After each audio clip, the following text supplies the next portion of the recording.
Hi guys, it's me, Jamie Lee. Welcome back to my channel. I recently posted a video about makeup packaging that I hate. So today we're gonna do the other side of the same coin and talk about packaging that I love. So let's dive right into some of these products that I think companies have done right.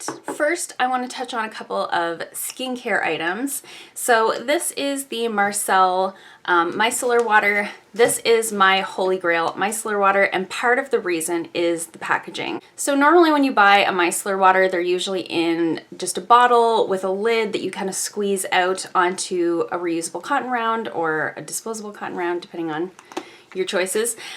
This one here has a pump, and I love that. I appreciate that so much. I used to go through a bottle about this size of a different micellar water that came in the other type of packaging, and I would go through about one per month.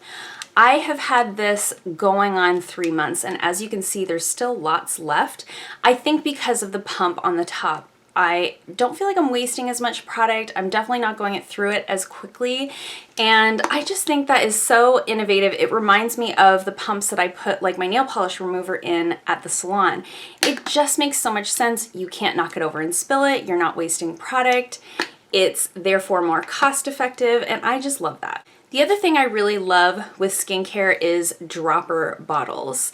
I love that so much. This is the Pixi Vitamin C Serum. I have quite a few products that have this sort of dropper situation, and I like that so much for a couple of reasons. Number one, I think we all like to feel like little chemists. Like, it's so fun with your little droppers in your products. And second of all, it's so much more sanitary because I can take my product, I can drip it onto my face without touching my face to the dropper. I'm not cross-contaminating the product. Even some of my skincare products that come in tubes, you know, you're kind of touching the tube to the end of your finger. It gets a little gross on the ends there. You have to kind of wipe them off. I just find this delivery system to be so perfect. It just works so well, and I love it so much. Continuing on with delivery systems that I enjoy, I love a tube, and I love a tube with a pump on it. I just think that is so great. This is the Misha BB cream. It's sort of a full coverage BB cream, so it's sort of like a foundation, and it is in a squeeze tube, but it also has a pump on it. And I really like that, as opposed to the foundations that I talked about in the previous video that either have the doe foot applicator or just don't have a pump at all and you have to like dump it into your hand. I just think that works so great. You can pump it onto the back of your hand, and when it gets low, you can actually sort of squeeze it to get the rest out. I just love that. I don't like wasting product. I like when it feels more sanitary. I don't use this specific product on clients because it is a BB cream, but if I had a foundation in a bottle like this, I would be very comfortable using something like that on clients. Now let's talk about a nice mist. This is the Farsali Rose Gold Skin Mist. This is the setting spray that I used today, and it just has the nicest, just a fine mist. It's beautiful. I have had so many setting sprays, specifically setting sprays, that it's like a garden hose to the face, and it's very alarming. It ruins your makeup. It's wet. You have all these weird spots. You have to kind of try to fix it. Something like this is just so nice. I appreciate when I get a bottle with a good mister in it. Sometimes I'll even save the bottle so that if I get something down the road with a bad mister, I can put the product in the bottle with the good mister on it. Seems crazy, but it does make a difference. I love a good soft mist. Okay, moving on to some lippies. I love, some of this you'll probably be able to guess if you watched the previous video. If you didn't see it, I'll link it in the description box down below. But something else I love is when lipsticks indicate what color is inside, and a lot of them do, but as I mentioned in the last video, a lot of them don't. So the Urban Decay Vice lipsticks, there's always a sticker on the bottom to show you what color is inside, and some brands, this is the Milani lipsticks, some brands will even have this type of an indicator on the bottom. I really appreciate that. I have a lot of lipsticks in my collection. I like to be able to just reach in my drawer and grab the one that I went in for right away and not have to open a bunch of caps and find the right one. Also for lippies, comment below if you agree with me on this. I feel like this could be like a polarizing thing. You probably either love this or hate it. I love liquid lipsticks that come in these square tubes. And that has a lot to do with me and nothing else. I just really like the way that they stack in my drawer because they're square. They don't roll around. They just kind of fit together all side by each really nicely. This is the Maybelline Superstay Matte Ink. This is an Ofra liquid lipstick. They both come in square packaging. I just love that. It's just like a little like Lego stack in my makeup drawer, and I really love that. And the other thing is too, you can tell when the lid is not on properly because it's square. So I appreciate those types of little things.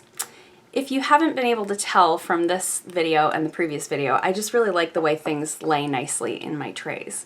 Along that same vein, I love a sleek compact. This is the Becca bronzer. All of the Becca packaging for their pressed powders looks the same, but I just like a slim and sleek compact. These stack really nicely in my collection.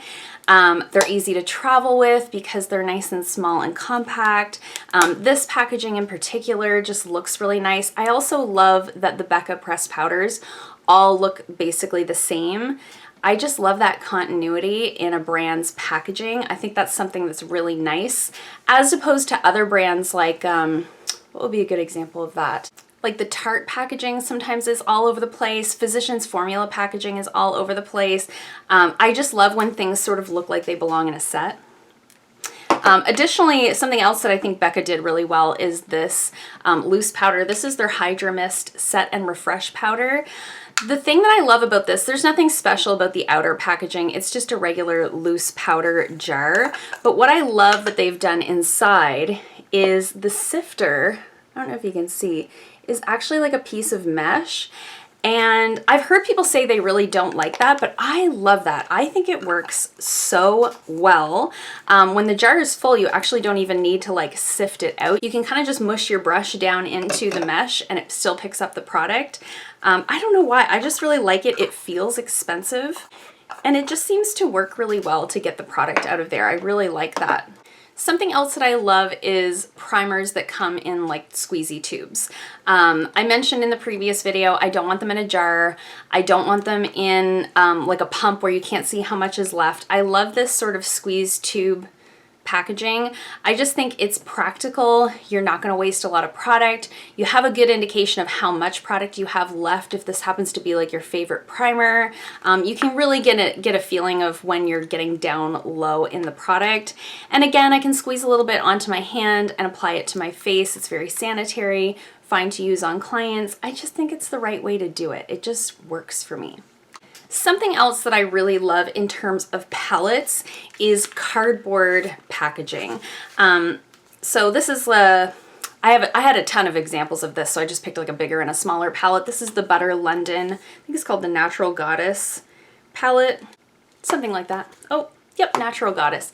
So this is just a nice, sleek, compact, easy to travel with palette. Same with the ColourPop So Jaded palette. ColourPop quite often does the cardboard packaging.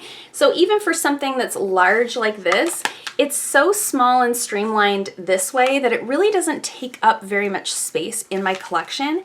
And I will also mention, of all of the palettes that I've ever dropped and broken, I've never broken one in cardboard packaging. I truly feel that this packaging protects the shadows better than the hard plastic type.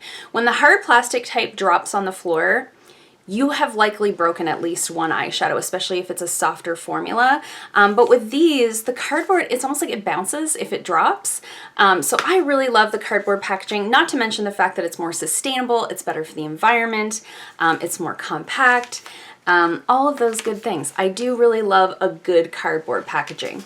However, I do also appreciate, I don't want to say elaborate, because not necessarily always elaborate, but I appreciate really nice, beautiful packaging. So just because I love sleek cardboard packaging doesn't mean that I can't still appreciate something that's just, it's nice just because it's beautiful. So a good example of that is the Storybook Cosmetics Fairy Tale palettes.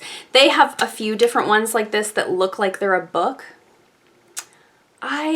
There is something so special about this to me specifically. I've always been a huge like princess fan. I was always a really big fan of the princess stories as a little girl, as you can probably imagine. So something like this really speaks to me. And even though it's really bulky and it takes up a lot of space in my collection, it's just beautiful to look at and I can appreciate it for what it is.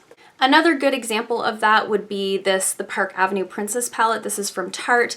This is one of my favorite face palettes. There's something about this, first of all, it smells like Cocoa Puffs. It smells beautiful.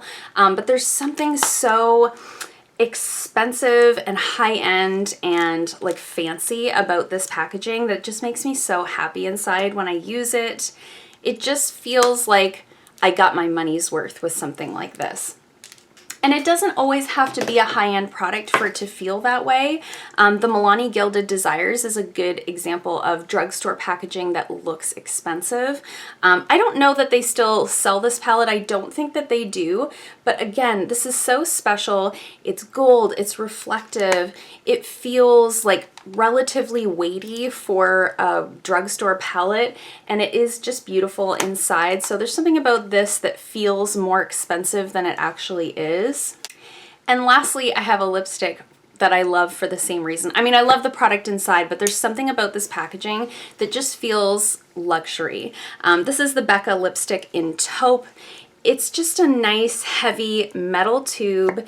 It has little details like it says Becca here on the side. The product itself inside is beautiful, but it has this one thing where it has a magnetic closure. Like what? When I got this in a BoxyCharm and I was just like, expensive. It just feels fancy. And there's something about that that just brings me a little bit of joy. So that's it. Those are the products that I have that specifically jumped out in my mind that I really enjoy the packaging for different reasons. So I'd love to hear from you guys down below. What are some products that are packaged really nicely in your opinion? What are some things that you look for in terms of packaging?